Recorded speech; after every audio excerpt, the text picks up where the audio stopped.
Hello, welcome back to my channel with Reza. Today I want to talk about how we can improve our life. Everyone loves to have better life, to be happier, to do more, to achieve more, to live a healthier life and live longer. But why we are seeing so many people unhappy with their life, with the job, with the relationship, with the health? I wanted to share with you today my thought about those questions and also give you 10 tips which may help you with improving your personal life. The main question here, how then we can improve our life to have healthier and better physical and mental life, having better relationship, achieving our goal in the life, having better job and better finance. And I can say, after living over 50 years and constantly try to improve my personal life, I can say only way we can improve our life is through developing good habits. Let's explain a bit more why it's only habit. When we're looking at our life and our personality, is affected by three factors: our genetics, our environment, and our actions. And our action mainly driven by our habit. Habit shape our attitude, our action, our goal, and the way we're gonna have the quality life. Basically, habit shape who we are. Good habit make us have a better and healthier mental and physical life, make us to have achieving our goals, better relationship, better job, and so on. In contrast, bad habit deteriorate our health mentally and physically, have negative impact in our relationship and our job and our finance. Therefore, you can now have better feel of why I say the habit is the main driver to improve our life. Then what is the habit?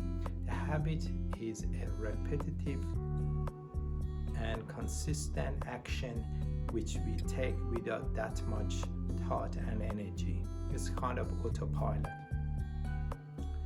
Then generally speaking, to form a habit, it takes a lot of time. Then when we're talking about it's gonna take a lot of time to form the habit, how long is too long?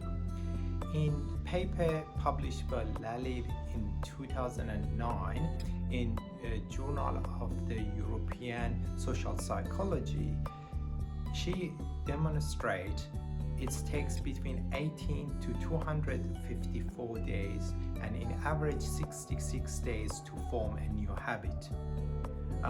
If you are interested, I'll put the link for this publication down below. Then habit not always consciously formed. For example, a lot of times we have a stressful day at work and you're coming home and you maybe crave for something sweet or junk food or just like a beer, and you have a drink or having those junk food and you're maybe both.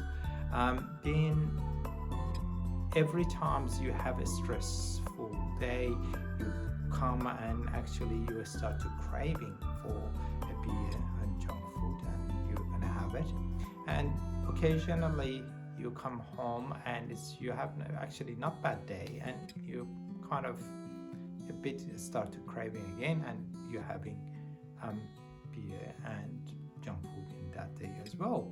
And without you knowing, you every day you're coming after work and you're having a junk food and beer, and without you realizing you're developing new habit, which ideally is not the best habit for you. In the book of The Power of Behavior by Charles Duhigg, he described the power basically can form 3 steps: by clue or trigger, by routine, and by reward. Basically, clue and which can be anything. It can be a smell, can be a place, can be just a visual, and the basically routine is the action of because of that clue we're going to take, and reward is something which make our brain and our body just satisfied to repeat, to encourage us to repeat that action again. I attached the TED Talk of the Charles Duhigg for your interest down below. I think it's a good idea to watch it. Now let's talk about how we can get rid of the bad habit and replace it with the good habit. As we know, a good habit is going to help us to control our impulses, make better judgment, and as an outcome improve our life. And that's the reason now I want to share with you 10 tips which hopefully to achieve replacing your bad habit with a good habit. The first tips which I want to share with you is write down your goal and why is your goal and how you're going to achieve it. For example, you're planning to lose weight. To achieve this, and the reason you want to achieve it because you want to play with your children, as well as you want to avoid to get chronic diseases such as diabetes or blood pressure. And how are you going to achieve it? Through eating healthier diet and through exercise. And you write those one down and put it in the places which help you to achieving your goal. In that case, which I said, you can put it in the fridge door or you can put it in your shopping board. Therefore, each time you want to do shopping, it makes you think about, well, I want to eat healthier, therefore maybe I buy healthier food. My second tip is build an action plan to how you are going to achieve your goal. The goal is important, but how we're going to get there even is more important. The action plan, they give you steps and how you're going to get achieving each steps to eventually you get to your goal. For example, in previous case which the person wants to lose weight, the action plan is yes, start to exercising maybe by doing 30-minute walk, eating salad with all of his meal, reducing the proportion of the food, for example, by 20%, and that is kind of the action plan which you need to take. However, it's important you don't get bogged in developing action plan because it's sometimes takes so much time you end up doing no action at all. Therefore, it's important to just when its action plan is good enough and it seems actually achievable and you can actually continue with it and it's sustainable, you just start to do it. My third tip is to understand the root of the bad behavior. It is very important and very effective when you identify why our body and mind just tendency to do some specific behavior. When you understand those reasons, then you start to developing good habit as a replacement. For example, when you don't like or don't enjoy that much you're doing assignment, you're preparing yourself for exam. In contrast, you much enjoy to play computer game, watching Netflix, or just binging in social media. And when you understand why actually you enjoy doing this, because they give you very quick gratification and you get a dopamine in your brain very quickly and you enjoy that activity much more than doing your homework or just preparing your assignment. Then when you understand that, you try to make somehow you're doing an assignment or you're doing your homework or preparing your day for exam much more attractive. Which, for example, you can say, if I do those 1 pages, I'll go and make myself nice smoothie. Therefore, that when you make a nice smoothie, just like each time you do, for example, 1 page of your assignment, you're gonna treat yourself with something that maybe slightly motivate you to just get used to doing your assignment. By finishing your assignment, you will get much bigger dose of the dopamine because you achieve something and you feel good about yourself as well. At the same time, you can make those destructive activity a bit less attractive by make it less accessible. For example, you put your gaming computer away. One guy was suggesting taking the cable off. Therefore, each time you want to turn it on, you have to spend a bit of time to just set it up, or just have put it, for example, your phone away, or put it in silent. All of those things you can do it, may make it a bit less attractive. That leads to my 4th point, which replacing a bad habit with a good habit.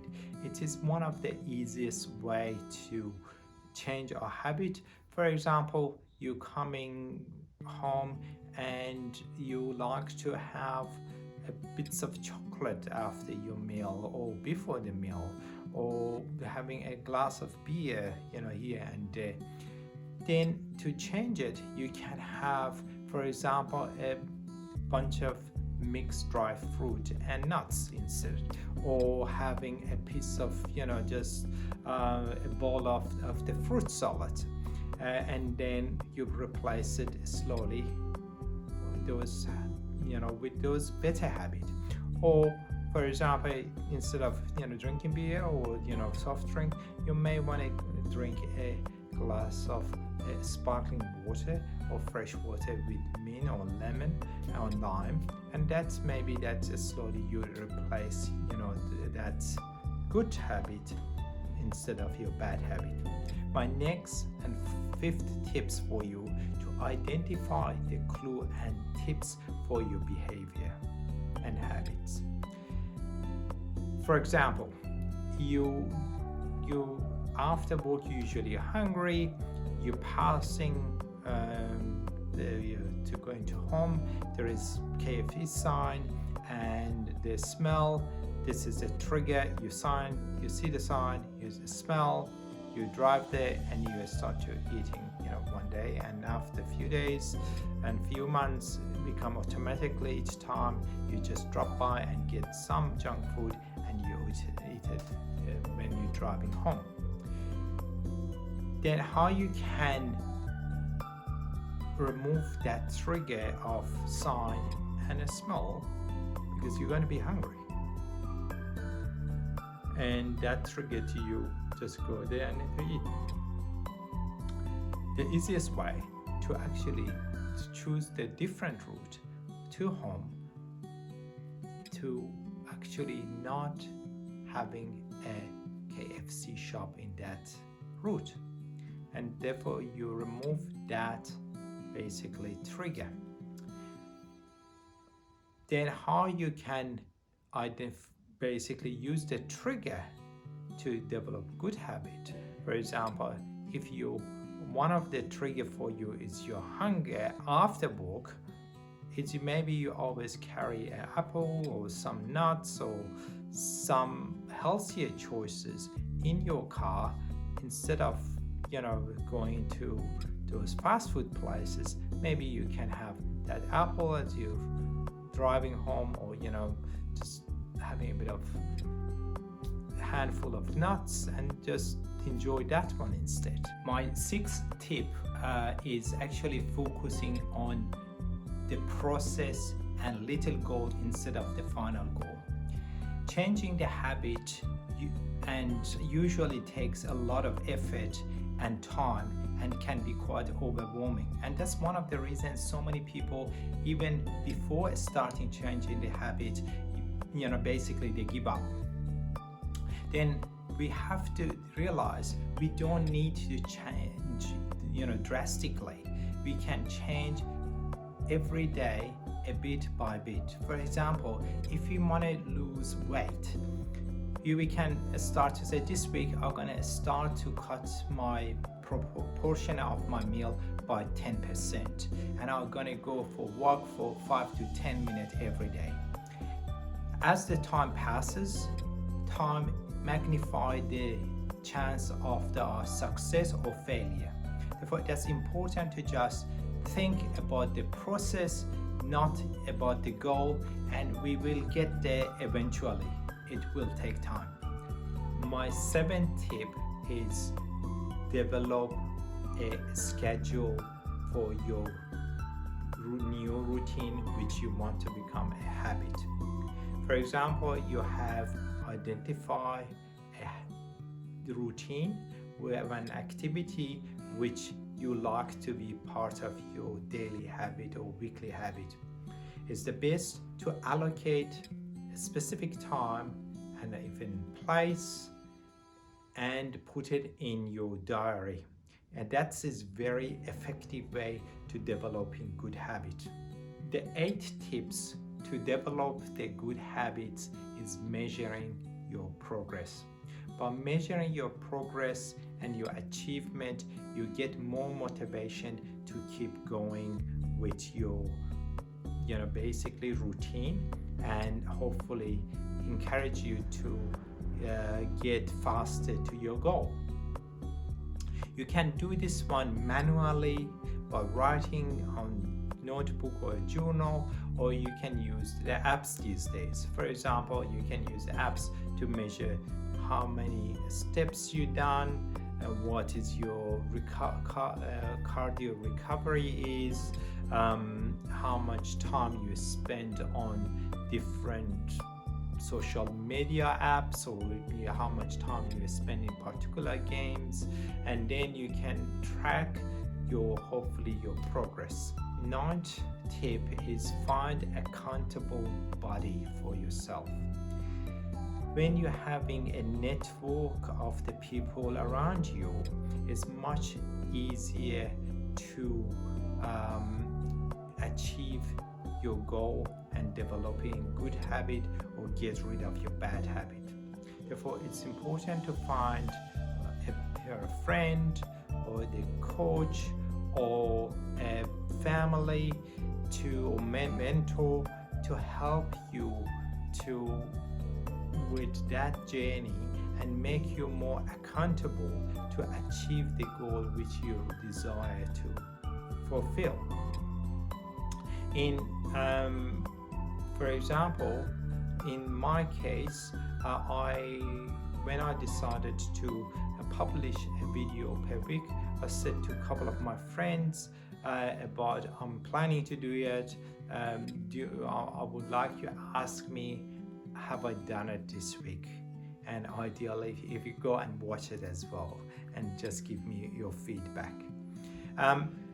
You can actually take it much more next level. You can go much broader people through your social media, through Facebooks, and you can basically say that is my goal and that's the way I want to do it, just people that know, and it's actually create a bit more accountability on you because you share that with most people, which they have more motivation to achieve your goal. My final tip and 10th tip for developing good habit is, and getting rid of bad habit, is having a compassion for ourselves. It's normal, which occasionally we fell off our plan and we don't do our routine for different things which we planned. It's sometimes putting too much pressure on ourselves to achieve our plan can be counterproductive. and it can create a lot of negative thoughts about our failure. For example, I can't achieve this, it's fail again, and those thoughts is not going to help us. Therefore, in those moments we should have much more compassion, and we be much kinder to ourselves, and we just remind ourselves to change a habit is a journey which usually takes long time, and during that journey occasional failure is part of going through that journey, but we will change gradually, and tomorrow is another day, and I'll try harder to not fail again. With this in that put us by end of this video. I hope you enjoy this video. I would like to see your comment and feedback. It's very important to me, and if you are interested in that type of topic, please subscribe or give me a thumb up. Otherwise, I'll see you all in my next week video. Have a great day and see you later.